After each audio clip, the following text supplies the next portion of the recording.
안녕하세요. 아프냥 아프지멍입니다. 오늘은 강아지, 고양이에게 줄기세포 치료가 어떤 식으로 도움이 될 수 있는지 한번 알아보도록 할게요. 우선은 줄기세포가 무엇인지 제가 그 정의부터 알려드릴게요. 제가 이거 어학사전에서 찾은 건데, 줄기세포를 검색하면 배아 또는 성체에 있는 여러 종류의 세포로 분화할 수 있는 미분화세포라고 되어 있어요. 사실 저도 수의사지만 줄기세포 하면 야, 그거 사기 아니야? 막 이렇게 생각하던 시절도 있었어요. 최근까지도. 근데 부정적인 인식이 여러 뉴스나 이런 것들 접하신 분들한테 분명히 있을 것 같은데, 저 역시도 그랬어요. 수의사인데도. 근데 제가 이 인식이 최근에 굉장히 많이 바뀌고, 학회도 다니고 공부도 좀 해봤는데, 이게 그냥 뜬구름 잡는 소리가 아니라, 대학병원에서도 실제로 연구도 많이 이루어지는 부분이고, 실제로 치료를 하고 도움도 많이 되고, 이런 케이스들을 접하면서, 이게 꼭 나쁜 게 아니구나, 이런 막연한 두려움과 이런 것들이 많이 좀 달라졌어요. 그래서 이거 한번 얘기 들어보면서 이거 보시는 분들도 줄기세포에 대해서 다시 한번 생각을 해보셔야 될 것 같아요. 강아지, 고양이들에게 줄기세포는 합법입니다. 그래서 이런 것들을 이제 상품화한 그런 제약회사들이 있을 정도로 요새 그 시장이 커지고 있다고 하더라고요. 그럼 이제 뭐 어떤 식으로 적용하냐, 이걸 알고 계시면 될 것 같은데, 모든 병에 적용할 수 있는 건 아니에요. 근데 이제 대학 병원에서 연구하고 실제 치료 발표하는 거 보면 가장 효과가 좋았다는 분야가 강아지, 고양이의 심장병, 신장병, 신부전, 콩팥과 관련된 질환, 그러니까 심장과 신장, 여기에 가장 많이 치료를 하고 효과를 봤다고 하더라고요. 줄기세포도 종류가 많긴 한데, 그 중에서 이제 이 강아지, 고양이 줄기세포 치료에 이용되는 줄기세포는 이제 중간엽 줄기세포라고 해서, 어덜트 스템셀의 한 종류고요. 이제 이게 핵심적인 게 뭐냐면은 윤리적인 문제로부터 좀 자유로울 수 있는 거라고 해요. 그런 이유가 있기 때문에 최근에 연구가 많이 되고 있는 분야입니다.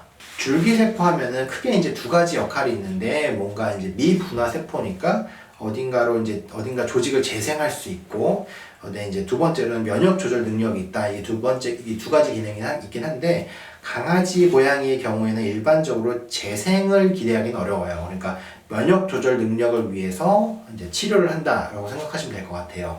줄기세포 치료는 그럼 실질적으로 어떻게 하냐? 주사를 맞는 경우가 대부분이에요. 그리고 치료 프로토콜은 다양하긴 한데, 2에서 4주 간격으로 맞는 아이들, 그리고 그 2-3번까지 놔보고 치료를 계속할지 말지 이런 것들을 결정하는 경우가 제일 많습니다. 그러면 이제 또 중요한 건, 이 줄기세포가 좋다고는 하는데 이거 위험한 건 아닌지, 이상하게 몸에 들어가는 건 아닌지 이런 거 걱정 많이 되시잖아요. 근데 실제로 부작용이 아주 극히 드물게 보고되어 있다고 해요. 그래서 생각보다 위험한 약물이 아니다라고 알고 계시면 될 것 같아요. 그래서 이제 이거를 치료를 많이 해본 이제 대학 교수님의 이제 어떤 논문이나 세미나 같은 걸 들어보면, 장점은 이제 생각보다 만족도가 높다가 장점인 거고요. 단점도 사실은 근데 있어요. 문제는 뭐냐면, 이게 줄기세포를 만들어내는 시스템의 비용이 많이 들어가기 때문에 비용이 굉장히 고가예요.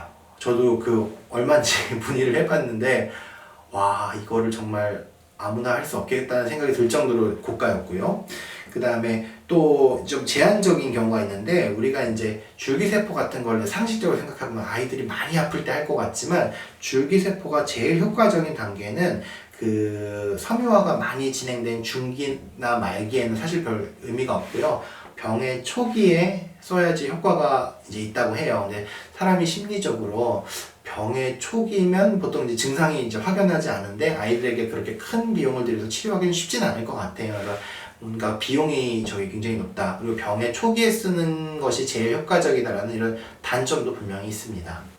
자, 그래서 줄기세포는 강아지, 고양이의 심장병, 그리고 신부전, 초기 단계에서 굉장히 효과적일 수 있거든요. 그래서 그런 질환의 초기 단계에서는 약을 먹이지 않는 경우도 요새 굉장히 많아요. 그래서 그런 초기 단계에서 이 줄기세포 치료를 다니시는 동물병 원장님하고 상담해 보시면 아이들의 수명을 늘리고 삶의 질을 올리는 데 도움이 될 수 있어요. 그래서 줄기세포를 마냥 두려워하거나 거부감 갖지 마시고, 저도 그랬지만 조금 다시 한번 알아보시고 상담 받으셔서 우리 아이들에게 이게 줄기세포가 도움이 될 수 있진 않은지 알아보시고 적용하시고 이렇게 해서 행복하게 사셨으면 좋겠습니다. 지금까지 아프냥 아프지멍이었습니다.